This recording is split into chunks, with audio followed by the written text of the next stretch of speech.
ஸ்டெயின்ஃபீல்ட். இவங்க யாரு அப்படின்னு பாத்தீங்கன்னா, இவங்க ஒரு ஆக்ட்ரஸ் கம் வாய்ஸ் ஆக்டர். இவங்க MCUல கேட் பிஷப் அப்படின்ற கேரக்டர்ல நடிக்கிறாங்க. இவங்க ஆக்டிங் மட்டும் பண்றது இல்ல, ஒரு நல்ல வாய்ஸ் ஆக்டராவும் இருக்காங்க. எஸ், ஸ்பைடர்மேனோட அனிமேட்டட் சீரிஸ்க்கு எல்லாத்துக்குமே இவங்க தாங்க வாய்ஸ் கொடுத்திருக்காங்க. எந்த கேரக்டருக்கு இவங்க பர்టిక్యులரா வாய்ஸ் கொடுத்திருக்காங்க அப்படின்னு பாத்தீங்கன்னா, ஸ்பைடர் குவென்க்கு இவங்க தான் வாய்ஸ லென் பண்ணிருக்காங்க. இவங்க இப்ப நிறைய இன்டர்வியூஸ் கொடுத்துட்டு இருக்காங்க. அதுல அவங்க கிட்ட ஒரு விஷயம் கேட்டிருந்தாங்க, ஸ்பைடர்மேன் பியாண்ட் தி ஸ்பைடர்வர்ஸோட டப்பிங் ஸ்டார்ட் பண்ணிட்டாங்களா அப்படின்னு கேட்டதுக்கு எஸ் அப்படின்னு சொல்லிட்டு அவங்க என்ன சொல்லிருந்தாங்கன்னா, இந்த பர்టిక్యులர் சீரிஸ்ல மைல்சன் அப்படின்ற அந்த வேர்ட மட்டும் டிஃபரெண்ட் மாடுலேஷன்ல டிஃபரெண்ட் டோன்ல நான் வந்து சொல்லிருக்கேன். எந்த அளவுக்கு அப்படின்னு பாத்தீங்கன்னா, ஒரு லைப்ரரி வைக்கிற அளவுக்கு மைல்சன் அப்படின்ற அந்த வேர்ட நான் ரொம்பவே நிறைய டைம் சொல்லிருக்கேன் அப்படின்னு சொல்லிருக்காங்க. இவங்க சொன்ன இந்த பதில் காரணமா டப்பிங் ஸ்டார்ட் ஆயிடுச்சு. சோ அதுக்கான வொர்க் எல்லாமே சைமல்டேனியஸா போயிட்டு இருக்கு அப்படின்றது நல்லாவே கிளியர் ஆகுது. அண்ட் ஆஃப் கோர்ஸ் MCU பத்தி கேள்வி கேட்காம இருக்க முடியுமா? அவெஞ்சர்ஸ் டூம்ஸ்டேல நீங்க நடிக்கிறீங்களா அப்படின்னு கேட்டதுக்கு அவங்க என்ன சொல்லிருந்தாங்கன்னா, நான் வந்து பயங்கரமா ஈகரா வந்து வெயிட் பண்ணிட்டு இருக்கேன். கிட்டத்தட்ட அது எனக்கு ஒரு ஃபேமிலி மாதிரி. அந்த ஃபேமிலி எனக்கு ரொம்ப பிடிக்கும். So I am very much grateful to part of the team அப்படின்னு சொல்லிருக்காங்க.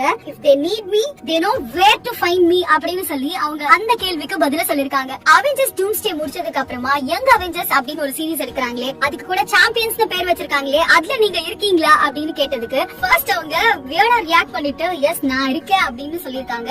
அப்படியே இவங்க இந்த சீரிஸ்ல இருந்தாங்கன்னா யங் அவெஞ்சர்ஸ் லீட் பண்ற லீடர் கேரக்டர்ல கண்டிப்பா இவங்க தான் நடிப்பாங்க.